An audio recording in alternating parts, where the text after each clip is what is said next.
Bien, je vais vous demander de prendre place, si vous le voulez bien.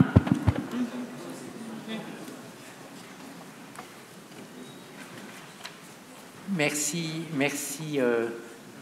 de ce silence qui se fait. Nous allons avec un peu de retard commencer cette première séance de l'après-midi. Je voulais remercier beaucoup les organisateurs de m'avoir donné en ma assez fraîche encore qualité de président de la Chambre criminelle de la Cour de cassation le privilège de présider une session plénière du congrès de l'Association française de droit pénal, et puis vous saluer toutes et tous maintenant en exprimant mes regrets de n'avoir pas pu le faire ce matin. Je suis tout à fait frustré d'avoir raté la séance de la matinée. Bonjour donc seulement maintenant à toutes et tous. Je suis d'autant plus privilégié que le thème qui a été choisi pour ce congrès est particulièrement stimulant et à mon sens, c'est un thème qui ne peut avoir été imaginé que par des universitaires.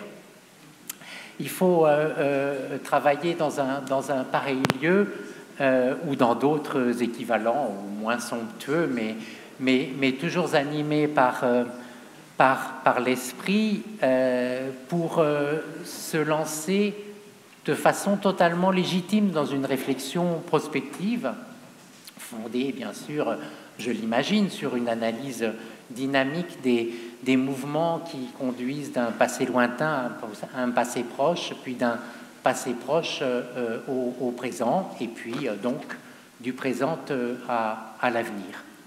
Alors l'université, ses enseignants, ses étudiants sont totalement légitimes dans cet exercice-là. S'agissant des intervenants du monde du droit, si l'on pense par ailleurs au législateur, son rôle à lui, c'est précisément de ne pas se satisfaire du présent et de décider, fort d'une autre légitimité qui n'est pas celle de l'étude et de la connaissance, mais qui est la légitimité démocratique, de modifier, de construire des évolutions, de construire des révolutions qui vont transformer le présent en passé révolu. Peut-être peut-on dire du législateur qu'il fait advenir l'avenir. Alors, dans cette réflexion, vous m'avez invité, quelle peut-être, et pas moi seulement, j'ai une de mes collègues à ma gauche, et je sais que pendant entre aujourd'hui et demain, d'autres de mes collègues ont été invités par vous et s'exprimeront. Quelle peut être la place du juge dans cette réflexion? Alors que le juge, on le sait, il est par essence ancré dans le droit positif, et il tente de le faire vivre pour ses concitoyens dans les litiges dont il est saisi. Bien sûr, et Maître Louis Boré vous en a parlé ce matin, ma frustration de ne pas l'avoir entendu est totale. Il exerce aux côtés du législateur et souvent sous son contrôle un rôle normatif. On pourrait donc penser qu'il contribue lui aussi à faire advenir l'avenir. J'ai décidé de faire de cette expression difficile à prononcer le mantra de mes propos introductifs, pardonnez-moi. Et s'il le fait, bon, c'est de façon différente, bien sûr, de celle du législateur. Il n'est pas besoin d'épiloguer là-dessus. Sa légitimité institutionnelle à lui pour contribuer à la définition de la norme, c'est classiquement, on le sait, le silence, l'obscurité, l'insuffisance de la loi, et c'est de plus en plus, on le sait aussi, bien sûr, les solutions qu'il doit apporter aux conflits de normes, aux insuffisances du droit national au regard des exigences découlant des engagements internationaux de la France. Alors, le juge, finalement, est-ce qu'il ne se contente pas de restituer sa cohérence ou de dégager sa cohérence au présent, en prétendant d'ailleurs que les principes qu'il énonce ont toujours existé? Peut-être, en tout cas, il n'hésite pas à le faire de façon novatrice, y compris dans le champ qui nous occupe maintenant, celui de la responsabilité pénale. Il me suffit d'évoquer un arrêt rendu en novembre 2020 par la Chambre criminelle de la Cour de cassation en matière de fusion-absorption sur la responsabilité pénale de la société absorbante du fait d'une infraction précédemment commise par la société absorbée avant cette fusion-absorption. C'est d'autant plus pertinent de l'évoquer que dans cette affaire, de façon plus ou moins prévisible, je ne sais pas, la Chambre criminelle a usé de la technique de l'application différée de cette intervention, de cette interprétation nouvelle, de ce revirement de jurisprudence, en réservant pour l'avenir la mise en œuvre de celle-ci. Mais bon, en évoquant cet arrêt, je continue à vous parler du passé. Et donc, c'est un exercice prospectif que nous sommes conviés, un exercice qui donc forcément va nous conduire sur des terrains incertains. Mais pour ce qui me concerne, je mesure ma chance et aussi la prudence des organisateurs. Je peux me contenter de quelques propos introductifs, et ce sont les 4 intervenants de cette table ronde à qui il va incomber de les défricher, ces terrains incertains de l'avenir. Et ces interventions vont largement explorer, certainement sans l'épuiser, le champ de la responsabilité pénale, qu'il soit pris sous l'angle de la détermination des personnes responsables ou sous celui des causes d'irresponsabilité pénale. Donc je vais très vite leur laisser la parole. Permettez-moi de terminer ce propos introductif en évoquant quelques autres pistes qui ne seront pas explorées par les 4 intervenants tout à l'heure, quelques autres pistes sur l'avenir de la responsabilité pénale qui me tiennent à cœur. Et en le faisant, comme sans doute ils le feront eux-mêmes, sans prétendre à anticiper des révolutions, et en nous en tenant à la vision d'un futur, par opposition à l'avenir, d'un futur envisageable à partir du présent, sans que nous soyons, mais certainement je manque de confiance à l'égard des intervenants, et là je ne parle plus que de moi, sans que je sois capable de me risquer à envisager ce qui fait véritablement l'avenir, à savoir les nouveautés, l'inattendu, la surprise. C'est juste 3 mots, vraiment, quelques pistes qui me tiennent à cœur, disais-je. Ainsi, du choc entre la proportionnalité, telle que l'entend la Cour européenne des droits de l'homme, et les mécanismes traditionnels d'appréciation de la responsabilité pénale. Si je prends un exemple qui m'est cher, celui de la liberté d'expression, cet exercice de proportionnalité, il quitte désormais les terrains bien balisés du droit de la presse pour infuser dans les infractions de droit commun, et c'est ainsi qu'il conduit le juge du fond, comme le lui demande la Cour de cassation, à examiner si une décision de condamnation, par exemple pour le vol d'un portrait du président de la République, décision parfaitement conforme aux exigences du droit national, constitue ou non une ingérence disproportionnée aux droits garantis par l'article 10 de la Convention européenne. Alors, comment intégrer un tel raisonnement dans notre conception nationale de la responsabilité pénale?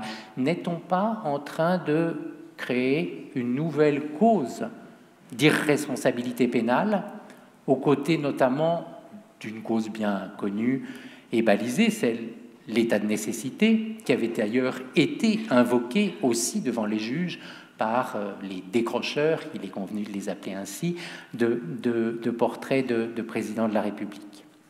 Et puis, autre interrogation, justement liée à celle qui précède, et qui touche à l'état de nécessité, parce que dans les affaires que j'évoque, cette cause d'irresponsabilité pénale a été écartée, mais précisément au regard des bouleversements sociétaux que la crise la crise climatique nous promet, ne pourrait-elle pas, dans d'autres circonstances, devenir une réalité concrète et nourrir la jurisprudence? C'est une autre question que je me pose. Il pourrait en être beaucoup d'autres. On pourrait parler de l'erreur de droit face à la complexité croissante de notre univers juridique. On pourrait parler de la volonté de notre société de trouver toujours un responsable pénal. Ça pourrait peut-être bien accélérer des évolutions, je ne sais pas. En tout cas, il est grand temps après ces propos décousus, nous tentions donc de défricher l'avenir de façon beaucoup plus structurée, et pour ça, 4 intervenants, donc. Mais je pense que tous ensemble, nous allons garder à l'esprit le caractère éminemment risqué et incertain de l'exercice auquel nous livrons, qui nous conduit, c'est une citation que je ne pouvais pas ne pas faire, et vous me pardonnez de terminer par une citation, à interroger le rêve mensonger que vous appelez l'avenir, disait Louis Aragon. Je trouve que c'est une formule que nous pourrons garder à l'esprit maintenant. Alors, 4 interventions, une première peut-être sur une cause d'irresponsabilité pénale, et puis 3 centrées autour des évolutions du concept de responsabilité pénale. C'est pourquoi je donne immédiatement la parole à Sandrine Zientara-Loget, présidente de chambre à la Cour de cassation et directrice du service de documentation des études et du rapport de cette Cour vers une responsabilité pénale sans libre arbitre. Je rappelle aux intervenants une dernière fois que c'est 15 minutes. Voilà.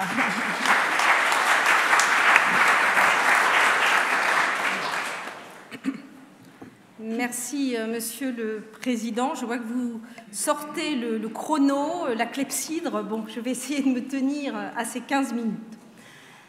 Le libre arbitre est la clé de voûte du droit pénal classique.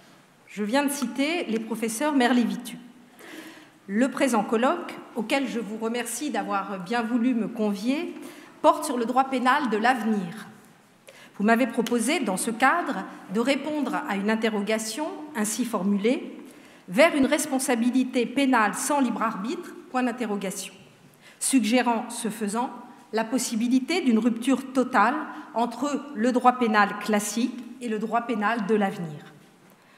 Le droit pénal archaïque reposait sur un principe de responsabilité objective et sur la simple imputation matérielle des faits, d'où la possibilité de juger les fous, mais aussi les animaux ou les cadavres.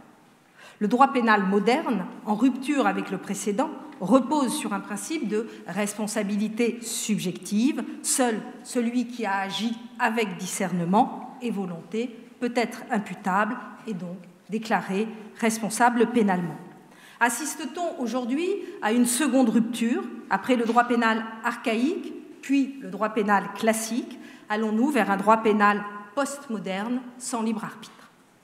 Alors, me livrer en 15 minutes à cet exercice de droit-fiction n'est pas simple, et je vais donc me contenter, au risque de décevoir, de quelques constats sur la situation présente et de quelques interrogations pour l'avenir.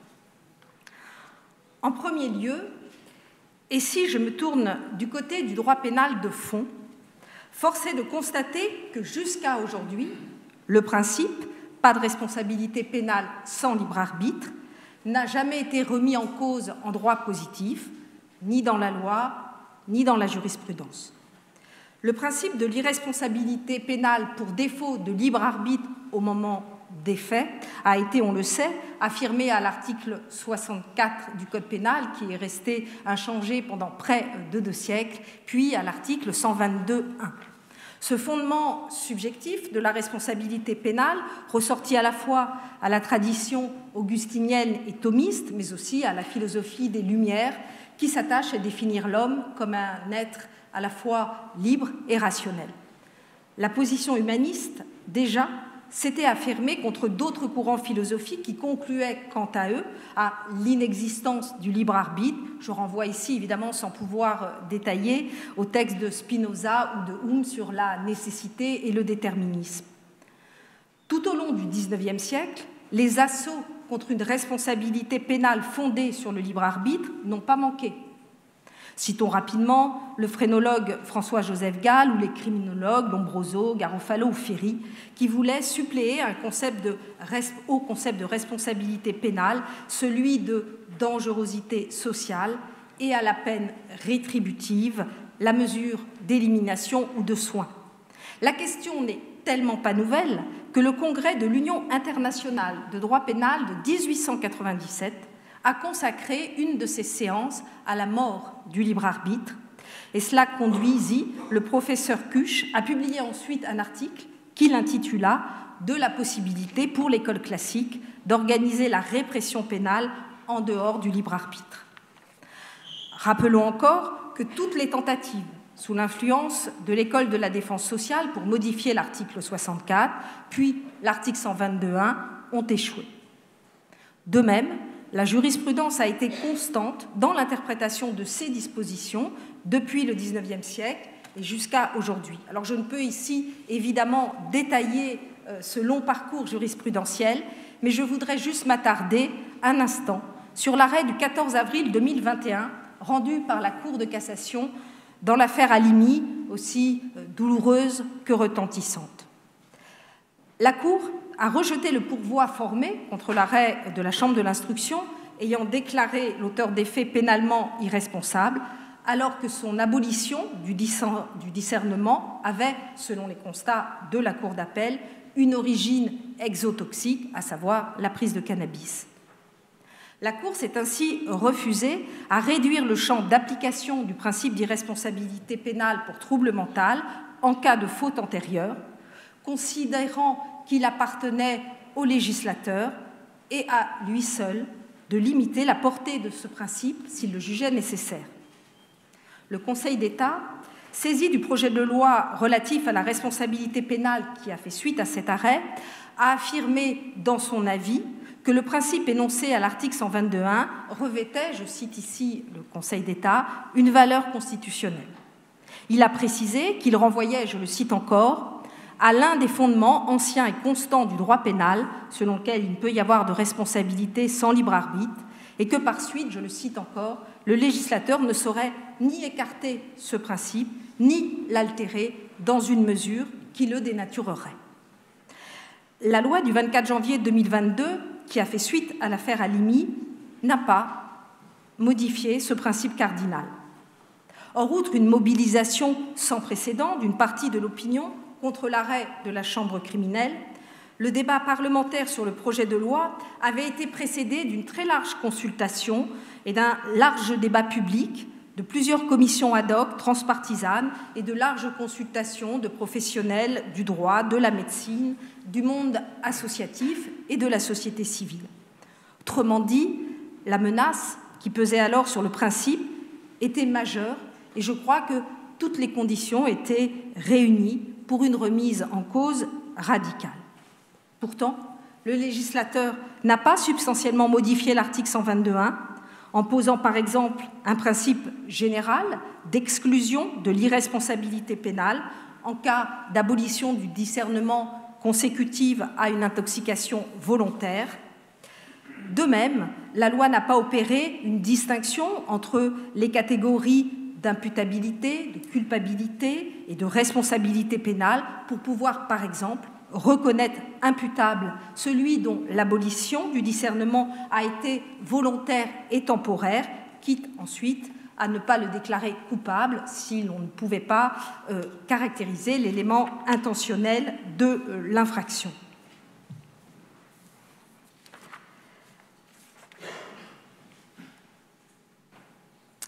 Le législateur a bien instauré une exception à l'article 122.1 permettant de l'écarter lorsque la personne a volontairement consommé des substances psychoactives dans le dessein de commettre l'infraction ou une infraction de même nature ou d'en faciliter la commission.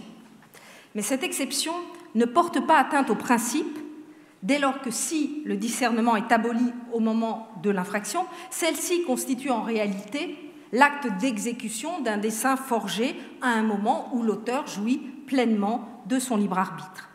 En outre, la réalisation de la situation de fait que cette disposition vise est en réalité hautement improbable. La loi du 24 janvier 2022 a créé ensuite des incriminations autonomes que je ne peux développer ici.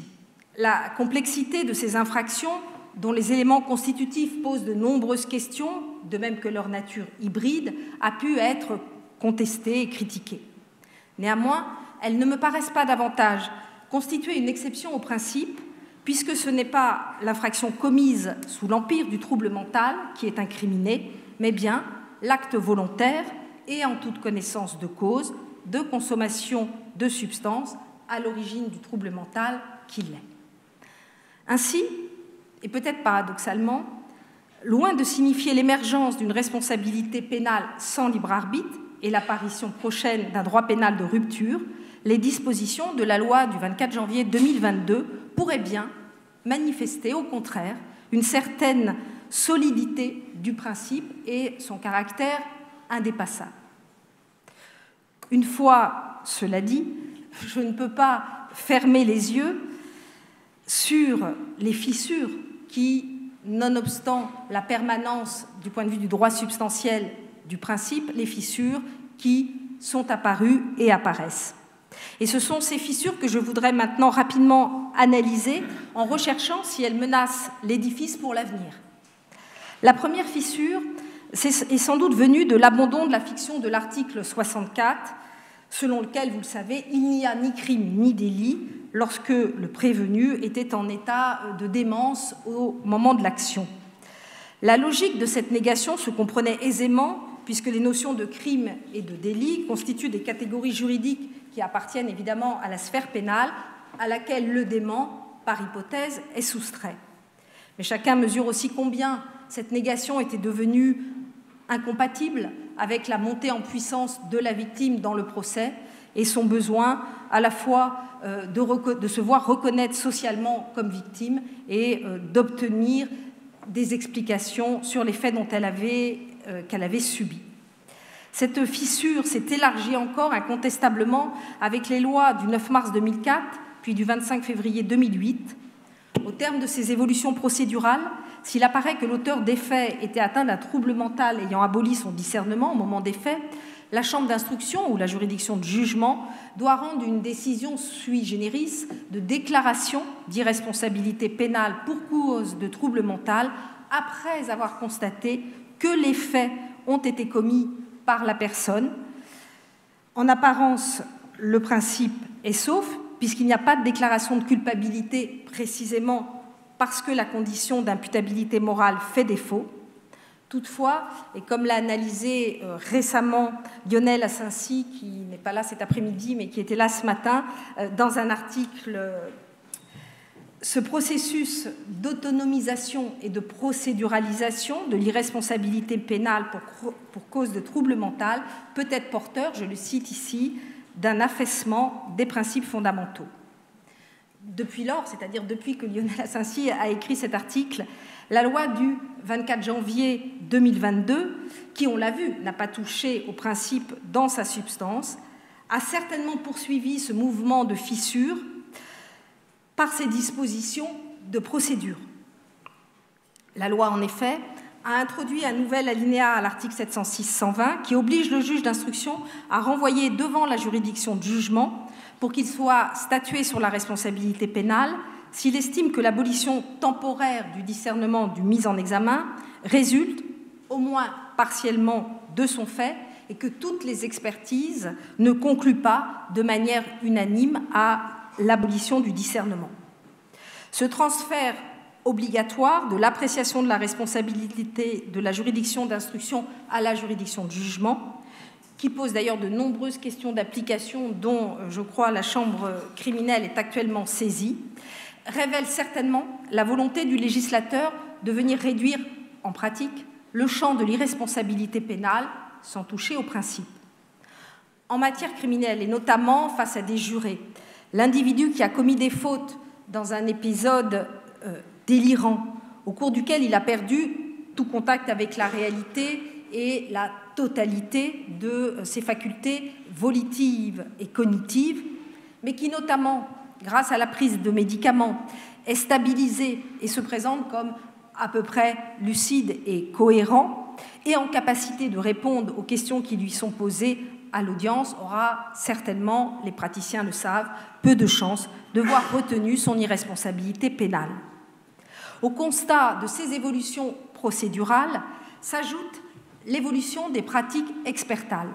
Ces pratiques ont été analysées par la sociologue Caroline Protet, qui a démontré qu'à partir de 1950, le champ des pathologies reconnues comme aliénantes s'est rétréci et que, de surcroît, une fois le diagnostic de l'état mental au moment des faits posé, quand se pose la question médico-légale, c'est-à-dire la question du rapport de cause à effet entre l'état mental et la commission des faits, on assiste à de très nombreuses controverses et les tenants de la responsabilisation à des fins thérapeutiques et les tenants de la responsabilisation à des fins sécuritaires sont de plus en plus nombreux, ce qui a conduit à une chute très importante du nombre de déclarations d'irresponsabilité pénale pour trouble mental depuis 1950. Ces évolutions processuelles ou des pratiques expertales ne viennent cependant pas, d'un point de vue théorique, renverser le principe cardinal. C'est la réalité de la privation du libre arbitre au moment des faits qui est contestée. Mais si cette privation est constatée, fût-ce dans un nombre de plus en plus limité de cas, la déclaration pénale d'irresponsabilité s'impose. Alors ces fissures menacent-elles cependant de s'élargir et la voûte pourrait-elle à l'avenir s'effondrer? Le risque n'est pas négligeable. D'une part, il n'est pas certain que le droit conventionnel constitue pour l'avenir, à cet égard, un obstacle dirimant à la remise en cause du principe. La Cour européenne, en effet, s'attache surtout à garantir la capacité de la personne, c'est-à-dire sa capacité à comprendre le procès et à comprendre la sanction, et elle vérifie que les mesures de traitement ou les peines ordonnées sont adaptées et conformes à la dignité de la personne au regard de sa pathologie. D'autre part, certaines évolutions du droit pénal paraissent peu favorables à cette approche classique de la responsabilité pénale fondée sur le libre arbitre. On a vu que le principe, au moins substantiellement, a résisté à la place prise par la lutte contre la dangerosité criminologique et psychiatrique dans les politiques pénales ou à la montée en puissance de la victime dans le procès. Mais qu'en sera-t-il demain avec le recours à l'intelligence artificielle et aux techniques actuarielles pour prédire le passage à l'acte? De même, quel pourrait être l'impact sur ce principe de l'émergence des neurosciences qui sont encore balbutiantes dans le procès pénal en France, mais ce n'est pas le cas outre-Atlantique, comme l'a démontré un récent colloque organisé par l'IERDJ. Ces dernières, et notamment les techniques d'imagerie cérébrale, pourraient permettre une meilleure application de l'article 122.1 en venant objectiver des situations d'altération ou d'abolition du discernement. Mais le risque tient ici au fait que les neurosciences portent en germe la remise en cause de l'existence du libre arbitre. Le passage à l'acte criminel serait prédéterminé par une anatomie cérébrale particulière ou un dysfonctionnement cérébral que l'imagerie pourrait objectiver. Dès lors, le criminel ne serait ni pénalement responsable, ni justiciable d'une peine, mais relèverait d'un traitement médical, biologique ou neuro-interventionniste. Pour contrecarrer une telle évolution, on pourrait entrer dans la controverse philosophique sur l'existence du libre arbitre. On pourrait soutenir que l'histoire des sciences n'est au fond que l'histoire de la raison corrigée, comme le disait Bachelard, et que, puisqu'aujourd'hui on sait que les phrénologues s'étaient totalement fourvoyés, il est probable que demain on puisse dire la même chose des neuroscientifiques. On pourrait aussi venir contester les neuroscientifiques sur leur terrain même en disant qu'on ne peut prédire, qu'on ne pourra jamais prédire les comportements humains du fait de la plasticité du cerveau. Mais je crois qu'il faut surtout avoir conscience de ce que le libre arbitre constitue avant tout une idée régulatrice. C'est un postulat qu'il nous faut poser si on ne veut renoncer ni à la dignité de l'homme ni à la liberté, comme l'énonce Mireille Delmas-Marty lorsqu'elle veut fonder un nouvel humanisme sur la notion d'indéterminisme de l'homme. Pour conclure, je dirais que les finalités du droit pénal classique sont multiples. La rétribution des fautes pénales, la protection de la société par la dissuasion et par l'exécution de peines à des fins de réinsertion, la confortation aussi des valeurs communes d'une société. La clé de voûte, pour en revenir à la belle image des professeurs Merlevitu, est ce qui fait tenir l'édifice. Une clé de voûte n'est pas qu'un ornement architectural, elle permet l'équilibre entre les forces et il suffit qu'elle soit retirée pour que toute l'architecture qu'elle est censée maintenir s'effondre. L'ensemble de ces finalités ne peut se réaliser que si le sujet pénal est doté du libre arbitre. Si tel n'est pas le cas, nul besoin de sanction, au sens afflictif du terme, nul besoin d'audience.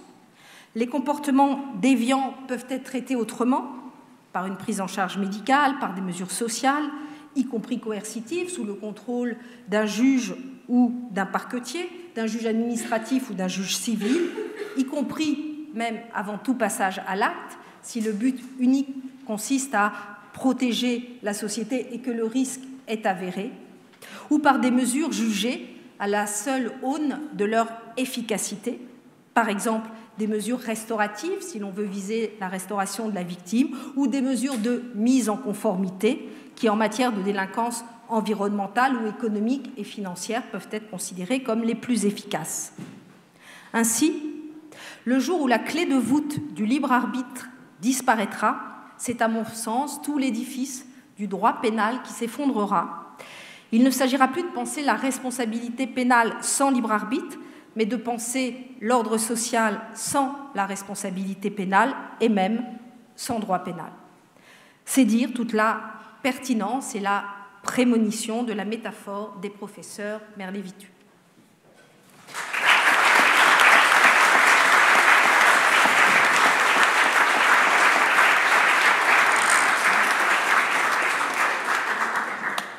Merci beaucoup pour ce premier propos centré très très précisément à la fois sur notre sujet et sur les perspectives d'avenir.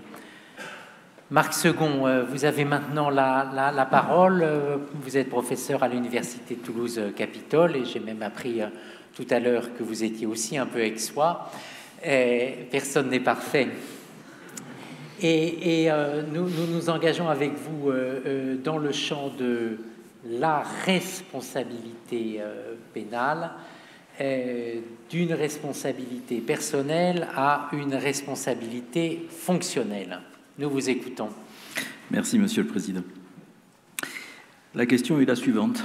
La responsabilité fonctionnelle est-elle l'avenir du droit pénal et, singulièrement, puisque j'ai 15 minutes, du droit pénal des affaires? Avant de se livrer à une prospective, il faut interroger, bien évidemment, le passé et le présent. Le passé, tous les délits sont personnels et en crime.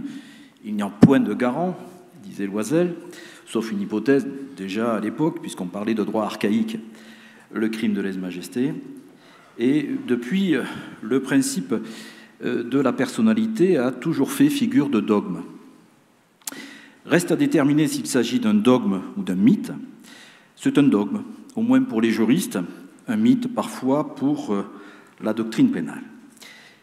C'est un dogme sans texte, du moins à l'origine, puisque absent du Code pénal de 1810, avant d'être inscrit enfin à l'article 121-1 du Code pénal. Entre-temps, entre le Code pénal de 1810 et le nouveau Code pénal, le Code pénal de 1992, le juge pénal a œuvré, et singulièrement la chambre criminelle de la Cour de cassation, et malgré le silence pesant de la loi, a affirmé le principe selon lequel chacun n'est passible de peine qu'à raison de son fait personnel. Elle l'affirme le 3 mars 1859. Depuis lors, depuis l'entrée en vigueur du Code pénal de 1992, le juge constitutionnel a conforté le dogme. Le 16 juin 1999, il nous enseigne qu'il résulte des articles 8 et 9 de la Déclaration de 1789 le principe selon lequel nul n'est punissable que de son propre fait.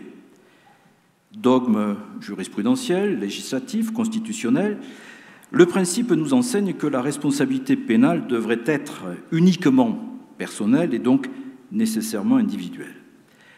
La responsabilité pénale ne posséderait donc qu'une seule source, le fait personnel. Ce dogme ne serait qu'un mythe pour certains, au moins un principe qui supporterait de lourdes exceptions. Reprenons l'arrêt de 1859.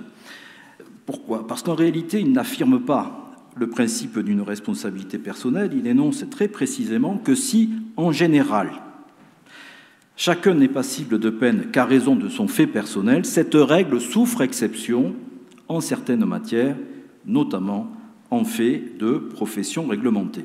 Reprenons aussi la décision du Conseil constitutionnel lorsqu'on évoque la responsabilité pécuniaire du titulaire du certificat d'immatriculation. Elle a été consacrée, reconnue, mais parce que sa faute personnelle peut résider dans un défaut de vigilance dans sa garde du véhicule, est respecté ou serait respecté, selon le Conseil constitutionnel, le principe de la responsabilité personnelle. C'est ici qu'apparaît le spectre d'une responsabilité fonctionnelle, une responsabilité qui aurait pour source un devoir professionnel, un devoir de surveillance.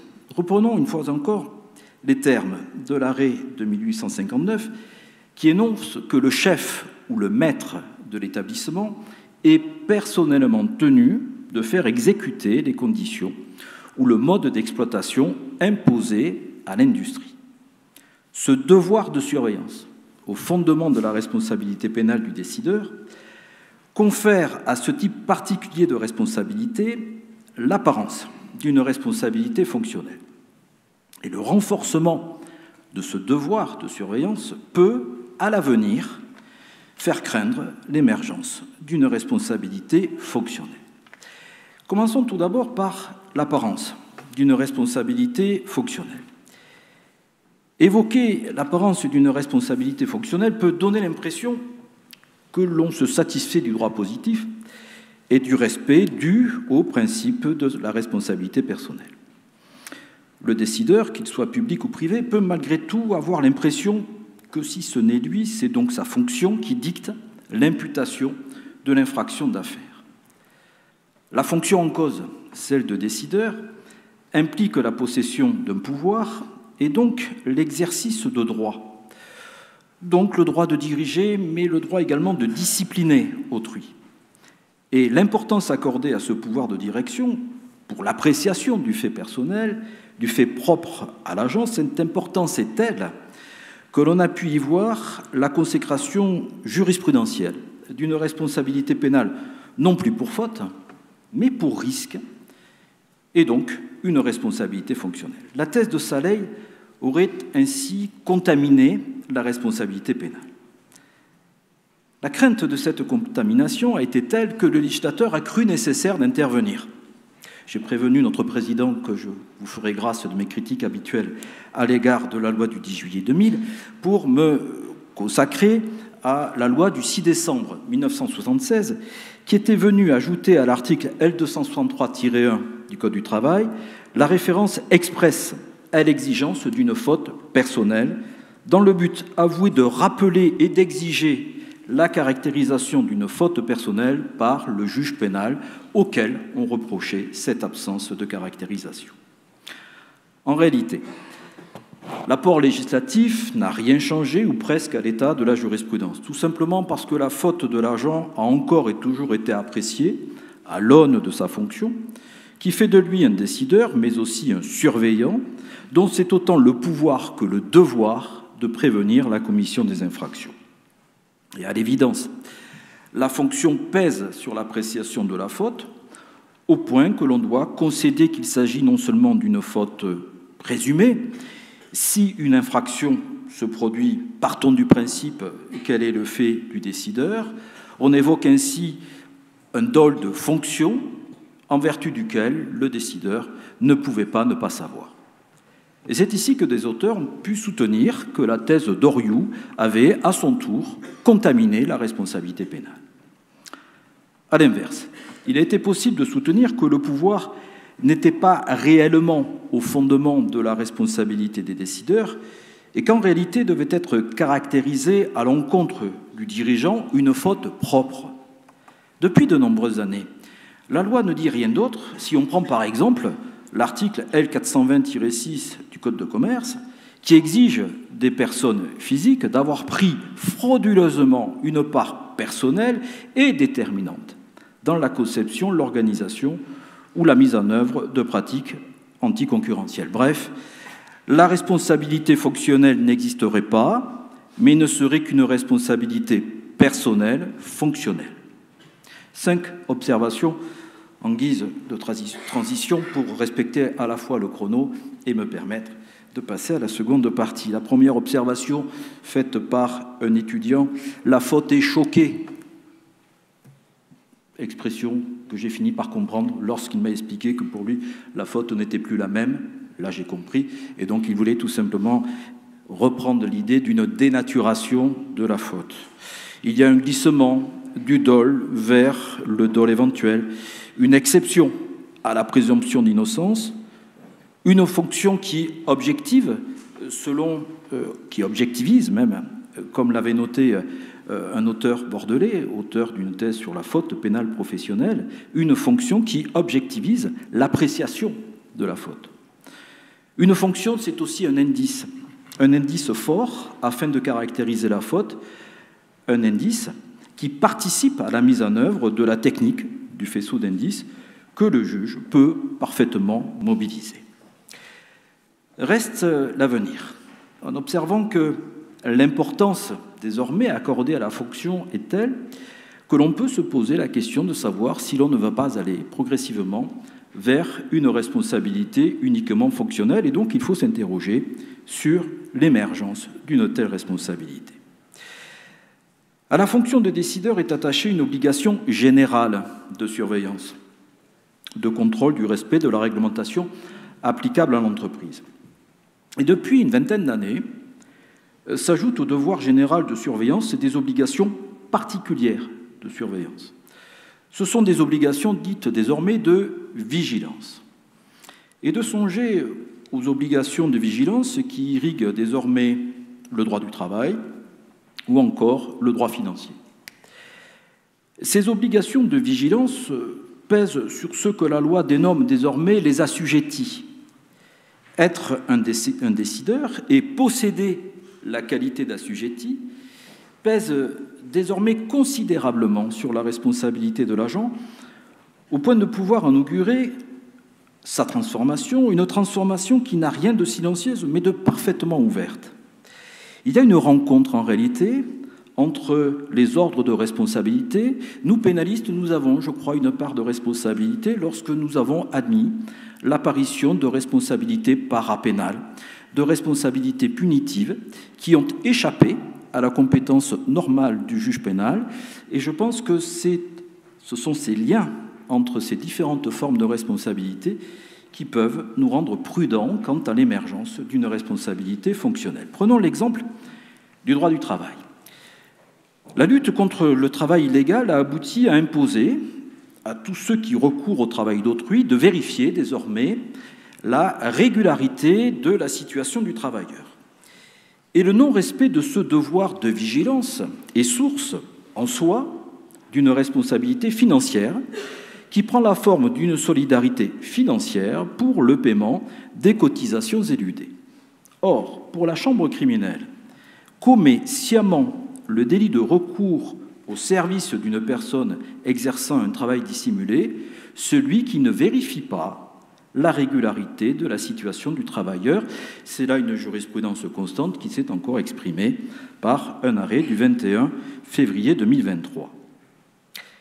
Que le défaut de vérification soit l'indice, parmi d'autres, du recours en connaissance de cause au travail dissimulé est une chose.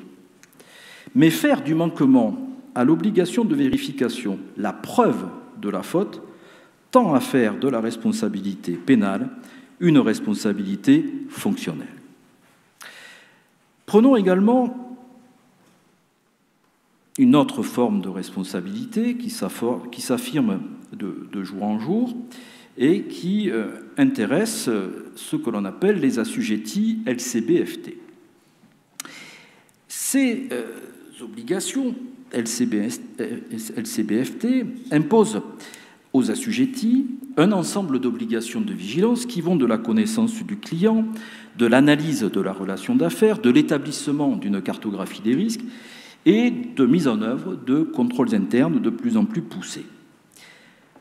Le non-respect de ces obligations donne naissance à une responsabilité parapénale. Et cette responsabilité parapénale ne peut être engagée qu'à raison de leur implication personnelle, nous dit le Code monétaire et financier à l'article L561-36.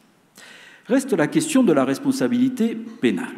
Et si l'on prend les dispositions de l'article 324-1, alinéa 2 du Code pénal, on découvre que le fait d'apporter un concours à une opération de blanchiment, bien évidemment, constitue un fait de blanchiment. La difficulté vient de que ce concours n'est nullement défini, et il est évident que le concours matériel pourra être caractérisé et révélé par le manquement aux obligations LCBFT. De même, plus lourdes seront les obligations LCBFT, plus facile encore sera la caractérisation du fameux dol de fonction.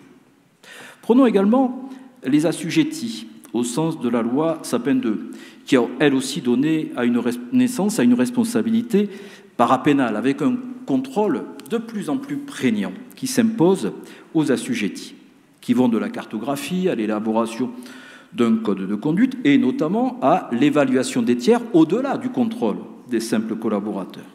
On doit identifier, on doit analyser ce que l'on dénomme désormais le risque pénal et ce que l'on identifie aussi en termes cartographiques comme étant un risque pénal brut et un risque pénal net.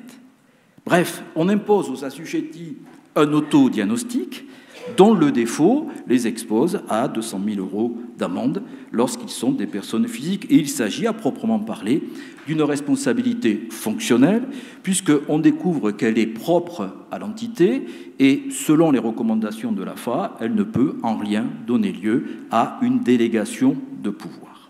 C'est donc une responsabilité parapénale particulièrement lourde qui peut avoir pour conséquence de transformer la responsabilité pénale en une responsabilité fonctionnelle. Et on en a déjà une illustration avec un arrêt du 14 mars 2018 qui intéresse l'affaire pétrole contre nourriture, où on découvre qu'un des directeurs de Total, responsable du commerce international, alors qu'il avait parfaitement connaissance des surcharges, autrement dit des pots de vin qui étaient versés par son entité à des agents publics irakiens, s'est abstenu de mettre en œuvre une procédure de contrôle interne. L'absence de contrôle interne a permis au juge du fond, approuvé en cela par la chambre criminelle, de considérer que l'agent était un complice par abstention et sa fonction, qui était celle de veiller au respect de la réglementation anticorruption, et son défaut de contrôle permettant de retenir sa responsabilité. À l'avenir, c'est le droit européen qui devra nous amener à réfléchir encore davantage, non pas aux personnes physiques comme je viens de le faire, mais aux personnes morales, puisque nous le savons, l'article 121-2 du Code pénal est encore très largement dépassé. De directive en directive, on nous explique que la responsabilité pénale des personnes morales, telle que conçue par les Français, est singulièrement trop étroite, et qu'il faut prévoir une responsabilité pénale des personnes morales qui serait fondée sur le défaut de surveillance.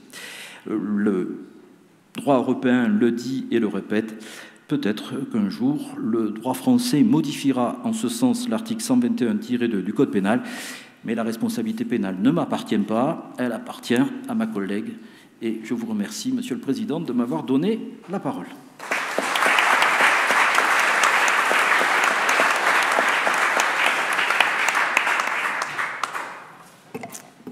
Merci. Merci beaucoup, professeur Marc Segond.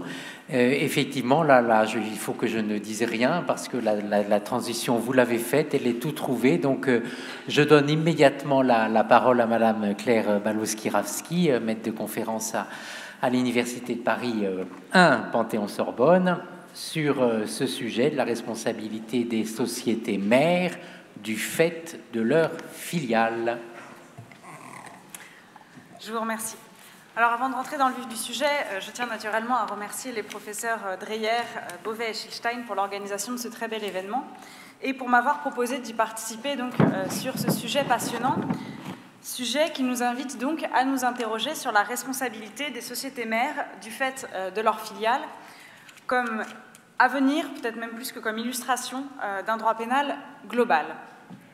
Alors, depuis des années, on le sait, un vent de moralisation et de responsabilisation souffle sur la vie des affaires et il n'épargne pas totalement les groupes de société. Les entreprises ne peuvent plus totalement se cacher derrière la complexité de leur structure et elles doivent notamment veiller à ce que leurs activités ne soient pas l'occasion de la commission d'infractions. On vient de le voir d'ailleurs avec l'intervention du professeur Segond. Si bien que, depuis un temps déjà, l'idée d'une responsabilité des sociétés en général, et bien entendu des sociétés mères en particulier, cette idée s'est imposée. Cela s'observe par exemple à travers le devoir de vigilance qui a été consacré, on le sait, depuis quelques années en droit interne et qui est en voie de l'être en droit européen. Ce devoir de vigilance doit conduire les entreprises à identifier les risques et à prévenir les atteintes qui pourraient résulter de leurs activités, mais aussi des activités des sociétés qu'elles contrôlent. Alors, cela étant, il faut bien préciser que la responsabilité reste ici éminemment personnelle. Ce n'est qu'à raison du manquement de la société mère aux obligations de compliance qui pèsent sur elle-même que sa responsabilité, au demeurant civile, peut être engagée. Le mouvement existe donc, mais il est encore très limité. Pourtant, on peut penser qu'une réelle moralisation de la vie des affaires, notamment à l'échelle mondiale, ne pourrait se faire sans aller plus loin. Ne faudrait-il pas admettre purement et simplement une responsabilité des sociétés mères du fait de leurs filles? Et plus, cette responsabilité ne devrait-elle pas être de nature strictement pénale? N'est-ce pas là, finalement, l'avenir d'un droit global, vertueux et soucieux des droits de l'homme? Alors peut-être ici, faut-il faire une petite aparté pour préciser ce que l'on entend par droit global, parce que c'est un concept doctrinal à certains égards assez flou. Ce qu'il faut bien comprendre, c'est que l'expression de droit global est en partie trompeuse. Il ne s'agit pas d'un ensemble de normes obligatoires qui seraient applicables à l'échelle globale, c'est-à-dire planétaire. En réalité, il s'agirait plutôt d'un ensemble de dispositifs qui, pris dans leur globalité, cherchent à assurer ou permettent d'assurer une régulation des comportements à une échelle mondiale. Le droit global se présente donc plutôt comme un agrégat de règles à leur normativité variable. Il se nourrit des différents droits internes, du droit international, du droit dur et du droit mou. Et une fois cela dit, forcément un paradoxe apparaît au regard de l'intitulé du sujet qui nous a été proposé de traiter. C'est qu'en effet, le concept même de droit global apparaît presque inconciliable avec le droit pénal. D'une part, le pouvoir de punir appartient en principe à l'État, de sorte qu'on conçoit mal que le droit pénal stricto sensu puisse échapper à la puissance étatique, voire internationale. Et d'autre part, l'hétérogénéité des sources du droit global, s'il existe, eh bien cette hétérogénéité est très peu compatible avec notre matière. De ce fait, il n'est pas certain qu'il existe déjà un droit pénal global, et il n'est même pas certain qu'il puisse exister un droit pénal global.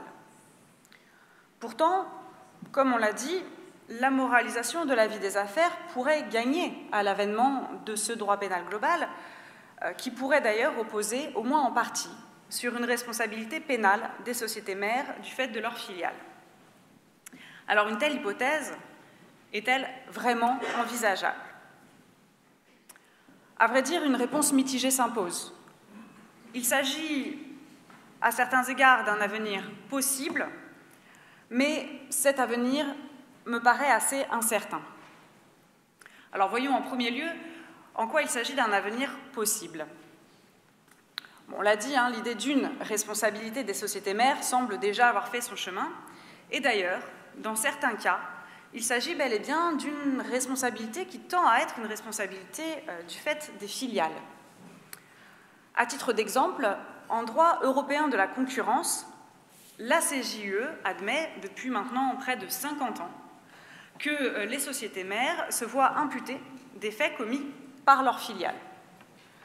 Alors en réalité, elle l'admet de manière assez détournée, en ayant une conception très large et très matérielle de l'entreprise qui est visée par les textes. Ce sera notamment le cas lorsque les faits sont commis par une filiale qui n'a pas de réelle autonomie, mais qui applique les instructions données par la société mère. La société mère s'immisce dans la gestion de la filiale. Dans ce cas, eh bien, peu importe quelle société est le véritable auteur des faits. La mère et la fille vont être considérées comme une entité économique unique et l'infraction sera imputée à cette entité économique représentée en réalité par la société mère. Alors certes, là encore, hein, il ne s'agit pas à proprement parler d'un principe général de responsabilité des sociétés mères du fait de leur filiale. En réalité, de manière détournée, on reste sur un principe de responsabilité personnelle. Et puis surtout, en toute hypothèse, la responsabilité n'est ici à proprement pas... la responsabilité n'est à proprement parler pas pénale. Des sanctions peuvent être prononcées, mais il ne s'agit pas de peine stricto sensu, on est dans le domaine parapénal. Bon, il reste que ce dispositif, qui s'applique aussi en droit interne, ce dispositif participe assez incontestablement au développement au moins d'un droit punitif global, et donc de l'idée d'une responsabilité au sein des groupes de société. Surtout, au-delà de cette responsabilité parapénale, on observe plus récemment au sein de la Cour de cassation la tentation d'une responsabilité qui cette fois serait purement pénale. Ici, 3 arrêts retiennent l'attention. Les 2 premiers datent respectivement du 14 mars 2018, donc c'est l'arrêt rendu dans l'affaire dite pétrole contre nourriture qui vient d'être évoquée, et le second du 16 juin 2021. Alors je n'ai pas le temps de revenir en détail sur les faits, mais pour illustrer notre propos, ce qui nous intéresse, c'est de savoir que dans un cas comme dans l'autre, il s'agissait donc de faits de corruption commis au sein de filiales à l'étranger. Or, dans les 2 cas, la haute juridiction a accepté que la responsabilité pénale des sociétés mères puisse être engagée, et elle l'a accepté au prix d'une application assez extensive des conditions de l'article 121-2 du Code pénal. Premièrement, dans les 2 arrêts, les faits ont été imputés à un organe statutaire et non pas légal de la société mère. Or, la doctrine tendait plutôt à considérer que l'organe devait être un organe légal. Surtout, et de manière encore plus intéressante, dans le second arrêt, donc dans celui du 16 juin 2021, la Cour de cassation a également considéré que les faits avaient été commis, donc outre par l'organe statutaire, par 3 salariés de la filiale, et elle qualifie ces 3 salariés de la filiale de représentants de fait de la société mère, et je cite, « peu important l'absence de lien juridique et de délégation de pouvoir à leur profit ». Donc premièrement, on a recours à cette figure juridique du représentant de fait, ce qui est déjà une application extensive de l'article, mais en plus, elle a une appréciation très large de cette notion de représentant de fait, puisqu'ici, il n'y avait pas de lien juridique direct entre les salariés et la société mère. Donc on le voit, la Cour de cassation joue réellement avec les conditions de l'article 121-2 du Code pénal, qu'elle applique de manière très compréhensive, et ce, afin de retenir une responsabilité des sociétés mères. Le 3e arrêt que je tenais à évoquer a lui été rendu dans l'affaire Lafarge, Et ici, c'est sur un terrain un peu différent que la Haute Cour va parvenir à valider la mise en examen de la société mère. Donc pour mémoire, dans l'affaire Lafarge, il était entre autres question de savoir si des manquements au Code du travail français commis dans une sous-filiale syrienne, donc si ces manquements pouvaient être imputés à la société mère dans le cadre de l'infraction de mise en danger d'autrui. La Cour de cassation l'a admis dans l'affaire Lafarge en ayant recours aux critères de l'immixtion.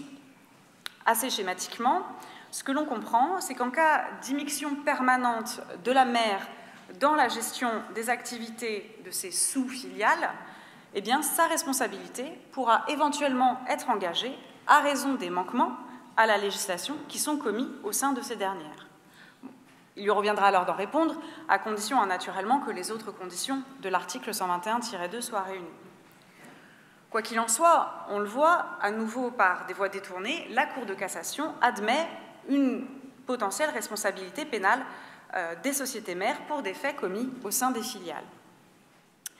Est-ce alors à dire que le Rubicon est sur le point d'être franchi? La France pourrait-elle être un moteur en la matière? À vrai dire, rien n'est moins sûr. Il n'est en effet pas certain qu'une responsabilité pénale des sociétés mères s'impose et puisse être l'avenir d'un droit pénal global. C'est ce que nous discuterons en second lieu. Alors pourquoi n'est-ce pas certain? Eh bien parce que si cette responsabilité devait être amenée à se développer, et c'est sans doute souhaitable, il est à craindre qu'elle ne soit que de nature administrative ou parapénale. Une telle limitation paraît assez inévitable pour 3 raisons. La première raison tient au principe de responsabilité personnelle dont il a déjà été question, qui naturellement s'oppose à ce que les sociétés mères puissent être responsables du fait de leurs filles. C'est ce qui explique en partie qu'en droit interne, la responsabilité de ces sociétés ne puisse être retenue qu'au prix d'une lecture souple, voire déformante de l'article 121-2. C'est aussi ce qui explique que la tentation interne puisse très difficilement servir de moteur à une reconnaissance globale. En effet, le principe de responsabilité personnelle est partagé par la plupart des pays, notamment européens, et il est d'ailleurs reconnu par les juridictions européennes. Alors certes, la CJUE contourne un peu la difficulté, on l'a vu tout à l'heure, en utilisant à bon escient la notion d'entité économique. Pour elle, il ne s'agit donc pas d'une entorse au principe de responsabilité personnelle, mais au contraire d'une expression de ce principe. Bon, cela étant, la solution reste en partie artificielle. Au-delà de ça, elle ne peut perdurer que dans la mesure où le droit de la concurrence européen a recours à une conception matérielle de l'entreprise. Et puis enfin, on est dans le domaine parapénal. Or, de manière générale, on le sait, le principe de responsabilité personnelle ne s'applique que de manière assez édulcorée dans cette sphère. C'est en tout cas le cas en droit interne, où le Conseil constitutionnel accepte très clairement qu'il puisse faire l'objet d'adaptations en matière parapénale. À cette première difficulté, qui tient donc à la responsabilité personnelle, s'en ajoute une seconde. Et cette seconde difficulté vient de ce que tous les pays ne reconnaissent pas une responsabilité pénale des personnes morales, y compris de leur propre fait, j'entends. Certains pays, à l'instar de l'Allemagne, privilégient une responsabilité qui est plutôt de nature administrative, et ce pour une raison assez noble, qui est de ne pas déformer les concepts du droit pénal. De ce fait, en droit européen comme en droit international, les évolutions en faveur d'une plus grande responsabilisation des entreprises vont se traduire par l'établissement de responsabilités dont la nature administrative, pénale, voire civile, reste à la discrétion des États. Et ce sera d'ailleurs le cas demain pour le devoir européen de vigilance. À ces 2 raisons s'en ajoute enfin une troisième, peut-être plus en marge, qui tient au développement de la justice négociée, que ce soit en France ou à l'étranger. En effet, il est peut-être plus facile d'inclure dans certaines conventions, notamment d'intérêt public, des faits qui seraient commis au sein d'une filiale et qui seraient assez difficiles à poursuivre pénalement en application des règles de droit pénal. Bref, pour toutes ces raisons, il me semble que c'est essentiellement par la voie administrative ou parapénale que l'idée d'une responsabilité des sociétés mères pourrait se développer au niveau interne comme au niveau global. Et il reste que cette voie n'est pas totalement satisfaisante. Elle ne l'est pas premièrement parce qu'elle permet de s'affranchir des principes essentiels du droit pénal. La voie administrative offre l'avantage de l'efficacité et de la rentabilité, que l'on pense au montant des amendes qui peuvent être prononcées par les autorités administratives indépendantes, ou qu'on pense aux amendes records qui peuvent être prononcées dans le cadre des conventions d'intérêt public. Mais systématiquement, cette recherche de rentabilité se fait au prix du délaissement des garanties essentielles du droit pénal.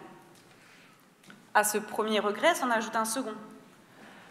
Finalement, la voie la plus dissuasive et donc la plus incitative à un comportement vertueux, eh bien, n'est-ce pas la voie pénale, surtout au regard de la gravité des faits concernés? La RSE ne montre-t-elle pas ses limites en la matière? D'ailleurs, n'est-ce pas pour éviter l'opprobre d'une condamnation pénale que les entreprises aujourd'hui acceptent de payer des amendes dont le montant dépasse largement celui qui pourrait être prononcé par des juridictions répressives? Pour toutes ces raisons, on peut donc penser que la moralisation de la vie des affaires à une échelle globale ne pourra véritablement opérer qu'à travers la reconnaissance d'une responsabilité des sociétés mères, mais d'une responsabilité strictement pénale. Alors certes, les obstacles sont nombreux et le chemin à parcourir sans doute encore long. Surtout, il ne faudrait pas qu'une telle admission vienne ouvrir une brèche dans un principe essentiel, celui de responsabilité personnelle. Une telle brèche aurait trop vite fait d'être exploitée, surtout au jour où ce principe est parfois très discuté dans la sphère politique et médiatique, y compris pour les personnes physiques. Pour cela, une solution intermédiaire est peut-être envisageable, notamment en droit interne. Le dispositif prévu à l'article 121-2 n'est pas pleinement satisfaisant, on vient de le voir. Il a été largement critiqué par la doctrine et très largement réécrit par notre haute juridiction. Peut-être donc est-il temps de remettre l'ouvrage sur le métier. Et à cet égard, peut-être pourrait-on s'affranchir de la condition si problématique relative à l'organe ou au représentant et retenir, comme l'a proposé un auteur présent dans cette salle, qu'une personne morale engage sa responsabilité à raison de toutes les infractions commises pour son compte dans l'exercice d'un pouvoir de direction.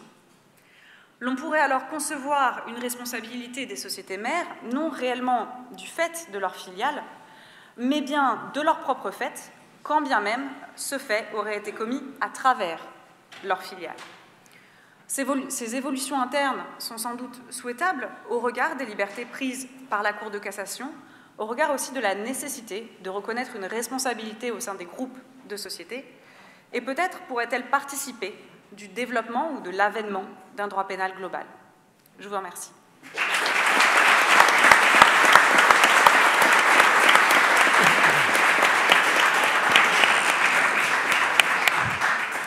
Merci beaucoup pour cette intervention tout à fait stimulante et qui montre que ce domaine de la responsabilité des sociétés mères connaît finalement des évolutions contrastées quand on pense à la façon dont la notion en droit social de co-emploi a été restreinte par la jurisprudence récente au seul cas exceptionnel d'immixtion fautive de la société mère dans la gestion de la filiale. Mais c'est un autre sujet.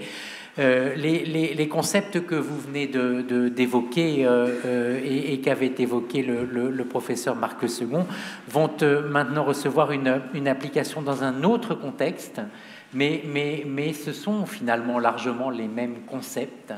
Vous avez la parole, monsieur Mathieu Jacquelin, maître de conférence à l'Université Paris 1 Panthéon-Sorbonne, pour vous exprimer sur l'imputation des crimes internationaux. Merci, monsieur le Président. L'imputation des crimes internationaux. Alors, on pourrait commencer par faire un petit contraste avec la notion qui a été évoquée tout à l'heure sur le libre arbitre, puisqu'en droit pénal, on distingue souvent, on les met à côté, on les distingue, imputation, imputabilité. À propos de l'imputation, on parle parfois d'imputabilité objective d'ailleurs. La racine est la même, imputare, mettre au compte de, sauf que quand on parle d'imputation, on parle de quelque chose qui, de prime abord, a l'air assez étroit en droit pénal et qui est la question de la causalité. signification objective et matérielle qui décrirait le lien de causalité entre la personne et l'infraction, c'est-à-dire entre le sujet et le fait.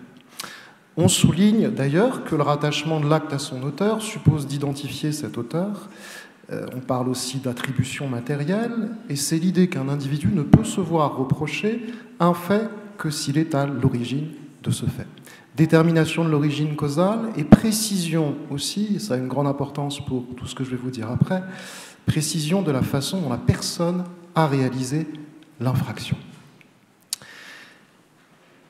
Infraction internationale, crimes internationaux, l'imputation des crimes internationaux. Très rapidement, je vais retenir une définition assez étroite des crimes internationaux. On distingue traditionnellement les crimes internationaux par nature, les crimes internationaux par leur mode d'incrimination. C'était la distinction du professeur Lombois. Je vais m'intéresser ici juste aux crimes internationaux par nature, ceux qui portent atteinte à la sauvegarde d'intérêts fondamentaux de l'État, les crimes du droit des gens, comme on les appelait, comme on les appelle encore parfois, et plus spécifiquement au génocide et aux crimes contre l'humanité, parce que les autres posent d'autres problèmes. Le crime d'agression est un crime à imputation spéciale et les crimes de guerre, à mon avis, posent d'autres problématiques. Donc génocide et crimes contre l'humanité. Premier point que je voudrais rappeler, qui est assez évident, même sans être spécialiste, c'est que ces crimes sont des crimes collectifs. On parle parfois de crimes de masse. On parle de crimes de masse par rapport au fait qu'il y a très souvent un grand nombre de victimes. Mais on parle de crimes de masse aussi au sens où ce sont des crimes collectifs qui impliquent une multitude d'acteurs dont les contributions sont souvent enchevêtrées, entremêlées d'une manière assez complexe. D'une manière tellement complexe qu'il est parfois extrêmement difficile de localiser la contribution propre à tel ou tel acteur. Or, le problème, c'est que justement, en droit international et devant les juridictions internationales, on veut engager la responsabilité de personnes. On veut engager la responsabilité de personnes physiques, d'individus. Donc il va falloir attribuer des parts de responsabilité pénale individuelle par rapport à des crimes collectifs extrêmement complexes. Et pas seulement envisager des parts de responsabilité individuelle, mais, et ça sera le fil d'or de ce que je vais vous dire essentiellement aujourd'hui, évaluer la gravité de chaque part individuelle. Évaluer cette gravité, individualiser et établir peut-être une hiérarchie entre ces différentes personnes auxquelles on imputera le ou les crimes internationaux. Le paradoxe, il est qu'on considère à tort ou à raison que les plus hauts responsables, que les principaux responsables des crimes internationaux ne sont pas ceux qui se situent au niveau de l'exécution, les auteurs matériels, les auteurs musculaires, comme on les appelle parfois, mais se situent à d'autres niveaux. Le niveau de la promotion, les personnes qui ordonnent, les personnes qui incitent, et a fortiori les personnes qui organisent ou qui auront planifié ces crimes. Donc, il y a une forme d'opposition directe avec la notion qu'on a en droit interne, qui est une notion traditionnelle qu'on connaît dans beaucoup de systèmes juridiques, qui est que la personne qui commet une infraction, c'est la personne qui est censée en accomplir les éléments constitutifs. Ici, les acteurs considérés comme essentiels seraient plutôt provocateurs, donneurs d'ordre ou des personnes fournissant des instructions. Je vais m'intéresser à la jurisprudence des tribunaux pénaux internationaux et de la Cour pénale internationale sur cette question, avec une petite remarque sur le sujet qui m'a été donné. Je n'ai pas pu m'empêcher de remarquer que le thème était l'avenir de la responsabilité pénale, et mon sujet est l'imputation des crimes internationaux. Je n'ai pas de point d'interrogation, je n'ai pas d'expression de quelque chose à quelque chose, et je n'ai pas non plus la préposition vers, signalant qu'on pourrait aller dans une certaine direction, marque de prudence peut-être de la part des organisateurs, ou en tout cas je le prends comme une grande liberté qui m'a été octroyée. Mais je vais quand même inscrire une dynamique dans ce sujet en considérant qu'on a eu l'expérience des tribunaux pénaux internationaux, qu'on a la Cour pénale internationale qui représente le présent, qu'il y a eu du côté de la Cour pénale internationale certaines solutions qui ont été reprises, mais elle a pu également s'éloigner de certains choix des tribunaux pénaux internationaux. Et puis je partirai également du fait que la CPI c'est aussi le futur. C'est une juridiction permanente, et quelle que soit sa jurisprudence actuelle, elle pourrait être amenée, peut-être, à faire évoluer cette jurisprudence. Voilà où je situe la dynamique du sujet. Il me semble que l'essentiel à retenir, si j'avais une chose à retenir sur l'imputation des crimes internationaux, ce sont les mécanismes d'attribution de la responsabilité pénale qui ont été développés par ces juridictions pénales internationales et qui permettent de signaler que la plus grande réprobation est attachée aux personnes qui sont liées d'une manière ou d'une autre à l'organisation et à la supervision des crimes. Pour l'instant, les mécanismes développés par les tribunaux pénaux internationaux et par la CPI ont en commun d'avoir considérablement dilaté la notion de commission. Avec les tribunaux pénaux internationaux, on a les articles 6 et 7 des statuts, ex-Yougoslavie, Rwanda.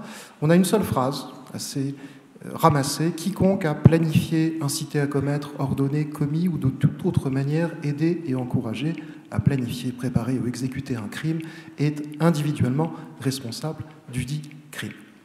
Il y a eu différentes adaptations, mais je vais directement atteindre la question essentielle, celle d'entreprise criminelle commune, qui a été développée très tôt par le TPIY dans l'affaire Tadic. Entreprise criminelle commune qui est plus ou moins dérivée d'une notion de droit anglais et qui permet de retenir la responsabilité d'une personne au titre de la commission, alors que cette personne n'a pas accompli l'élément matériel de l'infraction. Et plus important encore, elle n'a pas, sur le plan causal, cette personne qui participe à l'entreprise criminelle commune, il n'est pas nécessaire que sa contribution au crime soit essentielle, substantielle ou même nécessaire. Donc, sur le plan matériel, on a, et j'insiste sur le fait qu'il s'agit de commission, on a un relâchement ou un étirement du lien causal par rapport au crime dont la personne est considérée comme responsable. L'essentiel de cette entreprise criminelle commune, et c'est pour ça qu'on parle habituellement d'une approche subjective, c'est qu'on met l'accent sur l'intention, donc sur des éléments subjectifs, à savoir un agrément criminel commun qui inclut la commission de crimes, qui a dans son but la commission d'un ou plusieurs crimes. Paradoxal, ça l'est, je n'ai pas le temps de trop développer, mais ça l'est si on considère que dans la jurisprudence des tribunaux pénaux internationaux, le fait d'être responsable par aide et assistance suppose une contribution significative. Pas forcément exclusive ou nécessaire, mais en tout cas significative, ce qui n'est pas le cas pour l'entreprise criminelle commune. Dernier point sur l'entreprise criminelle commune, c'est que ça se corse lorsqu'on sait qu'il y a 3 formes d'entreprise criminelle commune. La forme basique, la forme institutionnalisée ou systémique, qui est globalement la même idée, mais pour des camps de concentration, de détention. Et une 3e forme, qui est une forme élargie. Et cette forme élargie, elle a été mise en lumière pour inclure, pour permettre la responsabilité de personnes par rapport à une entreprise qui n'est pas rattachée directement au crime qu'on impute. Ça peut paraître étrange. Le crime ne faisait pas partie du but commun de l'entreprise, mais était simplement une conséquence possible de cette entreprise.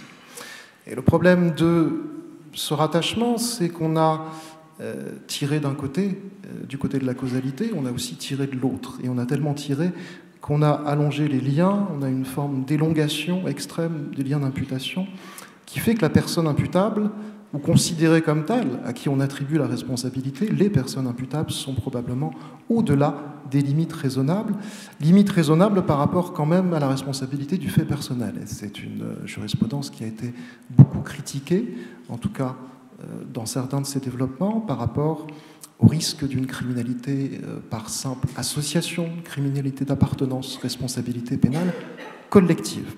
Deuxième point, et j'enchaîne rapidement sur la Cour pénale internationale, c'est que si on y réfléchit, le but, c'est quand même de différencier des personnes. Or, le concept d'entreprise criminelle commune est tellement large et le filet est tellement large que ça ne constitue pas une clé suffisante à la différenciation. Il faut ensuite faire la distinction à l'intérieur. Mais le problème de l'entreprise criminelle commune, ou l'utilité de cette notion, c'est que les juges se sont confrontés, comme je le disais au début, à une difficulté à situer précisément la contribution de chaque personne. La Cour pénale internationale, elle fonctionne avec le statut de Rome, qui, lui, est beaucoup plus nourri, beaucoup plus précis sur la question de la participation, puisque ça fait l'objet d'un article 25, paragraphe 3e, et on a 4 sous-paragraphes, dont le premier concerne la commission. Et ce premier sous-paragraphe A, il envisage la commission individuelle, la commission conjointement avec une autre personne, et la commission par l'intermédiaire d'une autre personne. Commission individuelle, je passe, c'est pas ça qui m'intéresse pour la démonstration. Ce qui est intéressant, c'est la commission par l'intermédiaire et la commission conjointement. La Cour pénale internationale a développé plusieurs théories, mais globalement, le critère qu'elle a développé, c'est celui du contrôle sur le crime. C'est ce contrôle sur le crime qui permet pour la Cour pénale internationale de considérer qu'il y a commission dans ces 2 cas. On est encore en présence d'une personne qui n'a pas accompli les éléments matériels de l'infraction, et ce critère du contrôle sur l'organisation ou la commission, ça signifie qu'on va s'intéresser à un chef d'organisation qui utilise ses subordonnés comme des simples mécanismes dans, je cite les termes de la Cour pénale internationale, dans une machine géante pour produire le résultat automatiquement. On a une forme de mécanisation. La différence avec l'entreprise criminelle commune, c'est qu'ici, on va exiger un lien causal beaucoup plus étroit. Certes, la personne ou les personnes saisies de cette façon-là n'ont pas accompli l'élément matériel des crimes, mais on exige quand même que la contribution de ces personnes soit essentielle, nécessaire et indispensable au crime, ce qui revient à dire que sans leur contribution, le crime n'aurait pas du tout été commis. Il n'aurait pas pu exister. Ça se complique et ça devient un peu plus critiquable lorsque la Cour pénale internationale opère des hybridations et qu'elle combine le fait d'avoir agi conjointement et le fait d'avoir agi par l'intermédiaire. Donc c'est l'idée de la coperpétration indirecte. On a aussi parlé d'attribution mutuelle. Elle s'est retrouvée en pratique confrontée à un problème très simple, qu'elle s'intéressait à une personne et par rapport à des crimes qui avaient été commis par des personnes, mais les personnes qui avaient commis matériellement les crimes n'acceptaient pas de recevoir d'ordre de la part de personnes qui n'appartenaient pas à leur ethnie. Donc la Cour pénale internationale a dit d'accord, celui auquel on s'intéresse a collaboré avec une autre personne, les exécutants matériels des crimes, eux, recevaient des ordres de cette personne. Donc vous avez une imputation en ligne brisée avec un angle droit, je ne sais pas très bien comment on peut le formuler, mais on est sur des voies qui restent quand même complexes en termes d'imputation. Cette théorie du contrôle sur le crime ou sur l'institution, elle est peut-être un peu plus satisfaisante par rapport au principe de responsabilité du fait personnel. Elle heurte moins nos principes cardinaux sur la responsabilité pénale, mais elle a quelque chose d'un tout petit peu trop théorique. Ça a été remarqué, c'est vrai qu'on a tendance à voir des phénomènes de crimes de masse, surtout sur le continent africain, qui représente une grosse partie du contentieux devant la Cour pénale internationale, avec des structures de pouvoir qui ne sont pas forcément très institutionnalisées, qui sont en tout cas beaucoup plus informelles que les structures de pouvoir qui existaient au sein de l'Allemagne nazie, par exemple. Or, cette théorie du contrôle sur les crimes, elle est principalement tirée de la doctrine de Klaus Roxin en Allemagne, qui avait travaillé à partir de la criminalité nazie. Deuxième problème, je n'ai pas le temps de tout vous dire, mais deuxième problème important, il est presque horizontal, c'est qu'avec cette théorie du contrôle sur le crime, l'idée d'une hiérarchie entre les exécutants en bas et ceux auxquels on s'intéresse, est-ce que c'est vraiment évident de distinguer la commission conçue de cette façon-là et le fait d'avoir ordonné les crimes? Ça n'est pas évident. Et puis, toujours le même problème de hiérarchisation, ça reste encore relativement vaste. Disons que le critère est suffisamment large pour réunir beaucoup de personnes et que le chemin de l'imputation suit tellement de lignes que la question de la différenciation à l'intérieur de ce groupe de personnes se pose encore. On a eu d'ailleurs un certain nombre de critiques au sein même de la Cour pénale internationale. Il y a eu un arrêt qui a été rendu le 30 mars 2021 dans l'affaire Ntaganda. C'est mon temps qui est écoulé, je suis désolé. Le juge Morrison et le juge Eboué Oussoudji ont ont exprimé des opinions dissidentes qui, en fait, contiennent beaucoup de choses, mais critiquent brutalement et frontalement cette théorie du contrôle sur le crime. Un petit élément de sociologie judiciaire que je me permets de souligner, c'est que dans la formation en appel, vous avez 5 juges. Donc il y en avait 2 qui étaient contre la décision qui avait été prise, et le juge Howard Morrison était le président de la chambre d'appel. C'est peut-être le signe qu'il y a quelque chose qui pourrait évoluer sur ce plan. Ils ont proposé d'autres choses. Alors je voudrais terminer très rapidement en 1 minute.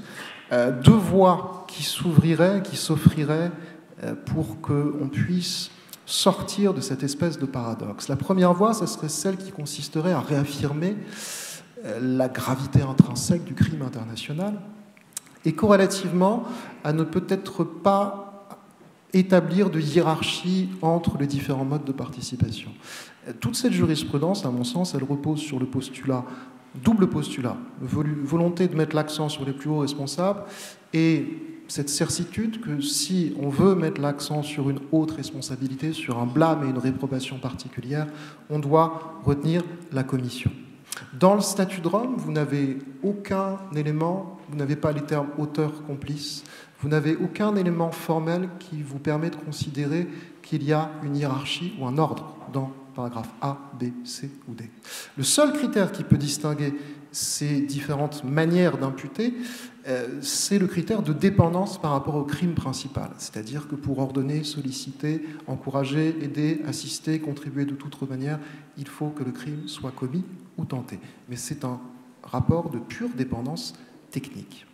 De la même manière, il n'y a pas, si on s'intéresse aux règles, aux dispositions sur les peines, l'article 78 et la règle correspondante du règlement de procédure et de preuve ne prévoit aucune corrélation formelle entre les types de responsabilité, les modes d'imputation et les peines.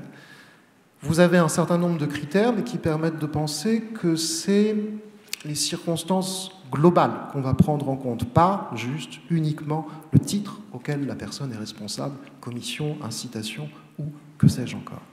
Voilà une manière de souligner que eh bien, il n'est peut-être pas nécessaire, il ne serait peut-être pas nécessaire de dilater la notion de commission au risque de lui faire dire ce qu'elle n'a jamais voulu dire, mais peut-être tout simplement d'utiliser les autres modes de participation. Et l'avis des juges dans cette opinion dissidente était de considérer que finalement le meilleur moyen de rendre compte des personnes qu'on a casées pour l'instant dans l'idée de commission, c'est le paragraphe D. Ça peut paraître étonnant, c'est la contribution de toute autre manière à un crime ou à la tentative de crime par un groupe de personnes agissant de concert.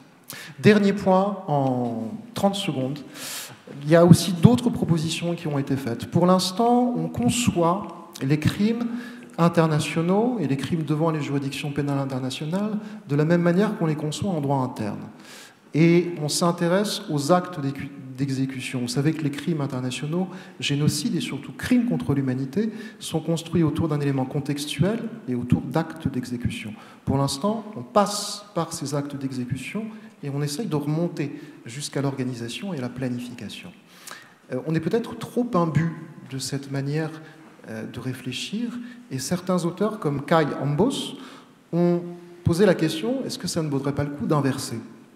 Habituellement, on part en bas de la pyramide, du côté des exécutants, et on monte jusqu'à la pointe.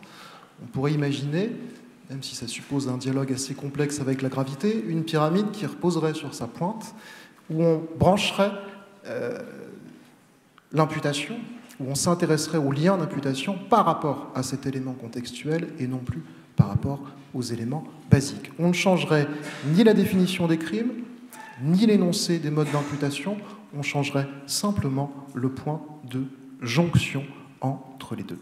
Dernier mot, je le donnerai à Hélène Dumont pour dire qu'on pourrait aussi remettre en cause un autre postulat qui est de considérer que les plus hauts responsables sont les personnes qui sont les plus éloignées du crime. Hélène Dumont écrivait à la Revue de sciences criminelles, du point de vue juridique peut-être, du point de vue historique, politologique, mais quid du point de vue des victimes? C'est un peu subversif, mais je termine par ça. Du point de vue de la victime, elle cite l'exemple d'une femme qui aurait été victime d'un viol collectif. Et elle souligne, pour cette femme, le pire des criminels, ce n'est pas le Premier ministre de son pays, c'est bien son violeur, c'est-à-dire la personne qui a perpétré matériellement. Une porte ouverte qui serait de dire que sélectionner et considérer que les plus hauts responsables, ce sont simplement ceux qui sont dans des fonctions d'organisation, c'est donner une certaine image, c'est un choix symbolique et qui n'est pas exempt de certaines critiques. Voilà, je vous redonne la parole, je m'excuse pour la longueur de l'exposé.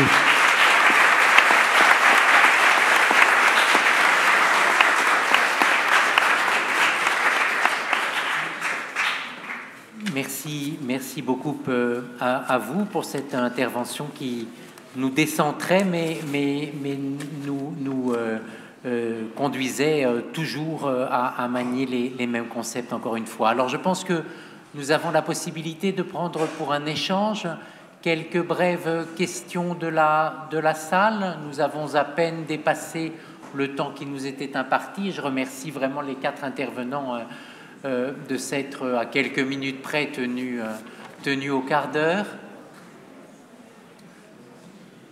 Y a-t-il donc 1,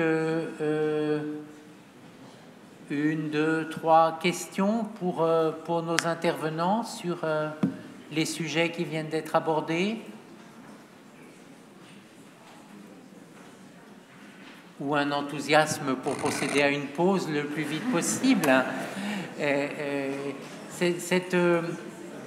Cette notion de contrôle que vous avez évoquée, est-ce qu'elle est finalement, est-ce qu'elle rencontre écho avec le contrôle de la société mère? Non, mais il y a des concepts qui ont une certaine parenté, mais certaines seulement. Je ne sais pas comment vous pouvez réagir les uns les autres à cette notion-là. On est sur des fonctions de commandement et un pouvoir d'autorité entre personnes physiques, s'agissant de ce que j'ai développé sur la télé. On s'intéresse pas, j'ai dit personnes physiques, on n'est pas sur les personnes morales. Après, sous cette réserve, en termes de lien d'imputation, la question reste posée.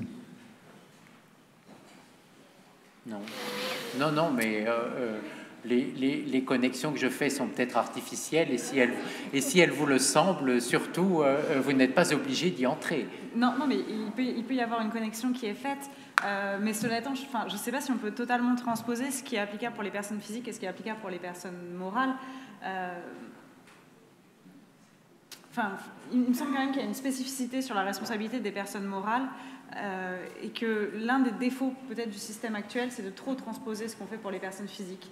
Et c'est pour ça que je ne suis pas sûre qu'on puisse vraiment transposer le mécanisme, même s'il y a cette idée, on a une idée de contrôle, on a aussi une idée peut-être de complicité ou d'instigation de la société mère dans les affaires de sa fille. Mais je ne suis pas sûre qu'on puisse transposer totalement ce qui se passe pour les personnes physiques à ce qui se passe pour les personnes morales. Ce bref échange ne suscite pas d'écho dans la salle? Non, dans ces cas-là, il ne faut pas s'obstiner, je pense. Hein. Est-ce que l'un ou l'autre d'entre vous souhaite ajouter quelque chose? Non? Merci. Eh bien, écoutez, il me reste à remercier encore une fois en votre nom à tous nos 4 intervenants. S'agissant de la durée de la pause, je m'en remets aux organisateurs. C'est eux qui vont nous l'indiquer. Et pour ma part, je termine sur ces remerciements.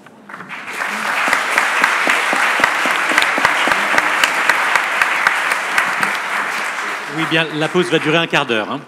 Voilà. Un quart.